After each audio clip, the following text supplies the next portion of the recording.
नमस्कार.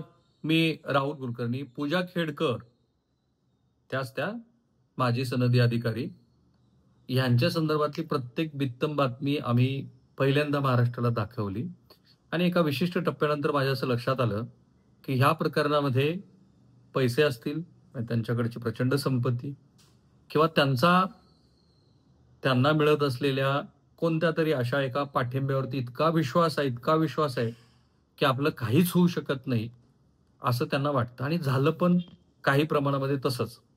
एक सगळ्यात काय चांगली गोष्ट घडली असेल आमच्या रिलेंटलेस कंटिन्युअस कव्हरेजची, तर पूजा खेडकरला तिचं जे पद आहे याचं ते गमवावं लागलं.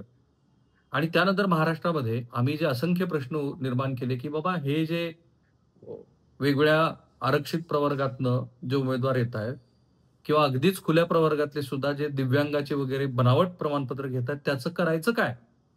एक खरं तर व्यवस्थेला पूजा खेडकर ही एक अशी आयडियल केस झाली असती, की ज्याच्यातनं आम्हाला काहीतरी करून दाखवायचंय.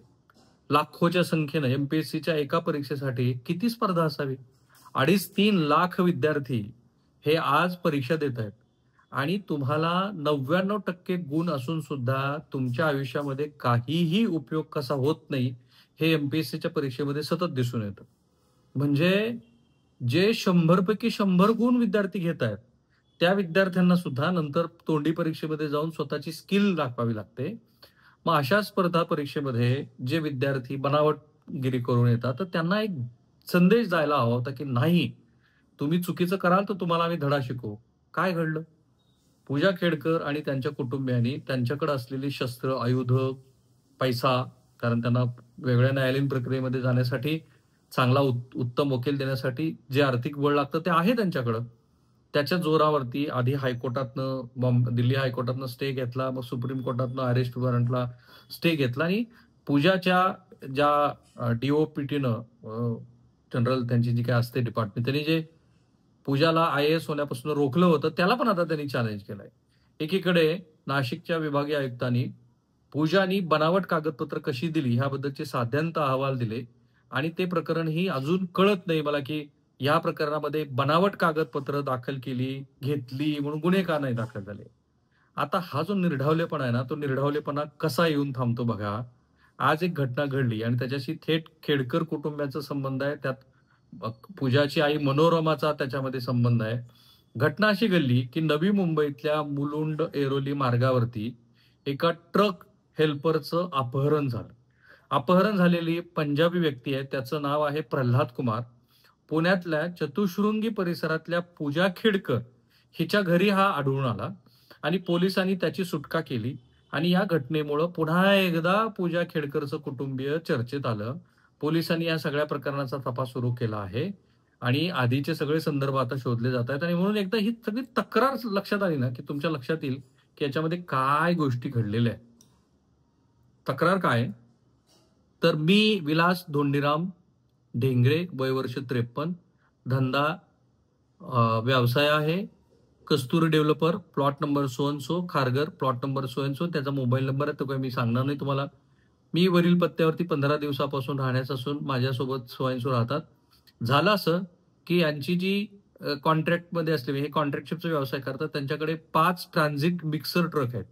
आता ह्यापैकी एक ट्रक 13/9/2025 रोजी संध्याकाळी 7:15 सुमाराला ट्रान्झिट मिक्सर MH46CU 2738 वरील चालक चंदकुमार अनिल चव्हाण यानं त्याच्या मोबाईलवरून त्यांच्या मोबाईलला, म्हणजे ह्यांच्या कुणाच्या, तर विलासच्या मोबाईलवरती सांगितलं, की मुलुंड ते ऐरोली हायवेवर ऐरोलीकडे जाणाऱ्या लेनवर मॅकडॉल सिग्नलवर एक कार आपल्या ट्रकला घासली. सदर कार चालक व त्याच्यासोबत असलेले जोडीदार माझ्याशी भांडणे करून पोलीस स्टेशनला चल असं सांगून आपल्या ट्रकचे हेल्पर प्रल्हाद कुमार, त्याचा नंबर, याच त्यांच्या कारमध्ये, ज्याचा नंबर आहे MH12 RP5000 आणि ह्याच्या गाडीची मालकी कुणाची आहे हे लक्षात आणून देतो मी तुमच्या. यामध्ये बसून त्यामागे असलेले ट्रक मागे घेण्यास सांगितलं. त्याप्रमाणे त्याचे मागे मी मागोमाग मी पोलीस स्टेशनला जात आहे असं सांगितलं. त्यानंतर पुन्हा रात्री 8:30च्या सुमाराला ट्रक चालक चंदकुमार यांनी फोन करून मला कळवलं, की मी प्रल्हाद यास कॉल केला असता रिंग येते पण तो फोन रिसीव्ह करत नाही. यावरून मला वाटलं की सदर कार चालक आपल्या ट्रकवरील हेल्पर प्रल्हाद कुमार यास घेऊन गेला आहे. त्यानंतर मी शोध घेतला, तो कुठेही मिळून आला नाही. यावरून आमची खात्री झाली की MH12 RP5000 मधील चालक व त्याचे जोडीदार याने आमचे ट्रकवरील हेल्पर प्रल्हाद कुमार 22 वर्ष याला त्याचं गाव आहे जिल्हा आहे नवादा, राज्य बिहार याचं अपहरण केल्याची आमची खात्री झाली आणि मी सदर तक्रार करण्यासाठी पोलीस स्टेशनमध्ये आलेलो आहे आणि त्याप्रमाणे त्यांनी तक्रार नोंदवून घेतली. इंटरेस्टिंगली याचा शोध पोलिसांनी घेतला आणि शोध पोलिसांचा येऊन थांबला तो चतुशृंगी पोलीस स्टेशनच्या हद्दीमध्ये असलेल्या खेडकरांच्या घरामध्ये. हा जो 22 वर्षाचा हेल्पर आहे, त्या हेल्परला पोलिसांनी इथे ट्रेस केलं आणि तिथे पुन्हा जे मागच्या वेळेला घडलं होतं ना, तसाच सगळा ड्रामा खेडकरांच्या कुटुंबामध्ये घरात आणण्याचा पोलिसांचा प्रयत्न. ती मनोरमा खेडकर आणि त्यांच्या कुटुंबातले सदस्य तो प्रयत्न हाणून पाडतात. ते आतमध्ये जाऊ देत नाहीत. तो संवाद तुम्ही ऐका आणि मग पुढचं विश्लेषण मी सांगेन. तर या व्हिडिओमध्ये तुम्ही पाहिलं की कसं त्यांना रोखलं आणि आता त्याच्यावरूनच गुन्हा दाखल झाला. पण ज्या गाडीचा नंबर मी तुम्हाला सांगितला MH12 RP5000 ती गाडी कुणाच्या मालकीची आहे? पूजा ऑटोमोबाईल्स A2 चंद्रलोक अपार्टमेंट गोखले नगर यांच्या मालकीची ती गाडी आहे. RTO कडे नोंदवलेल्या याच्याप्रमाणे. आणि आज पूजा खेडकरची आई कशामुळे अडचणीत आल्या तर नवी मुंबईतील ऍक्सिडेंट नंतर ट्रकमधील हेल्परचं अपहरण करून पुण्यात खेडकर कुटुंबाच्या तो घरी सापडला. पोलिसांनी पूजा खेडकर यांच्या पुण्यातल्या बावधनीतल्या घरावरती छापा मारून त्या व्यक्तीची सुटका केली. या कारवाईत पूजा खेडकर यांच्या आईनं म्हणजे मनोरमा खेडकर यांनी त्या ज्यांनी शेतकऱ्यांना बंदुका दाखवून हे केलं होतं, तर त्यांना सहकार्य केलं नाही, कामात अडथळा आणला म्हणून त्यांच्यावर गुन्हा दाखल केला आहे आणि त्यांना चौकशीसाठी बोलवलं आहे की तुम्हाला चौकशीसाठी यायचं आहे. ही घटना राहत्या घरी पोलिसांनी थेट कारवाईत अडथळा घालणाऱ्या कुटुंबियांविरोधात पोलिसांनी गुन्हा नोंदवला आहे आणि पूजा खेडकर चौकशी या सगळ्या प्रकरणामध्ये आता नवीनच सगळं सुरू झालं. आता किती गुन्हे बॅक टू बॅक ह्या केसमध्ये. एक पूजा खेडकरचं ते सगळं बनावट प्रकरण जे पुण्याचे तत्कालीन जिल्हाधिकारी त्यांनी ते उघडकीस आणलं जेव्हा पूजा खेडकर त्यांच्या गाडीवरती काय ते सगळा खासगी गाडीवरती भारत शासनाचा दिवा लावून फिरत होती. म्हणजेच ही वृत्ती आहे ती वृत्ती आधीपासूनच अंगीकारलेली होती. मग पूजा खेडकरचं ते सगळं प्रकरण आमच्या सहित सगळ्या माध्यमांनी खूप चांगल्या पद्धतीने लावून धरलं. मग त्याच्यातनं मनोरमा खेडकर यांनी शेतकऱ्यांना कशी बंदूक लावली हे लक्षात आलं. मग पूजा खेडकरच्या वडिलाच्या विरोधामध्ये ज्ञात उत्पन्नापेक्षा कितीतरी मोठी संपत्ती जमा केली असल्याचं प्रकरण सध्या अँटी करप्शन ब्युरोच्या नाशिक आणि पुणे विभागात चौकशीला आहे हे कळलं. मग पूजा आणि तिच्या म्हणजे आई वडिलांचा डिवोर्स झालेला आहे हे कळलं. प्रत्यक्षात डिवोर्स होऊन सुद्धा ते एकत्रितच राहत आहेत हेही कळलं. निवडणुकीसाठी त्यांनी डिवोर्स दाखवला हेही कळलं. मग पूजाच्या कागदपत्रासाठी खोटी कागदपत्र त्यांनी घेतली हे कळलं. डिवोर्सचे खोटे पेपर घेतले हे कळलं.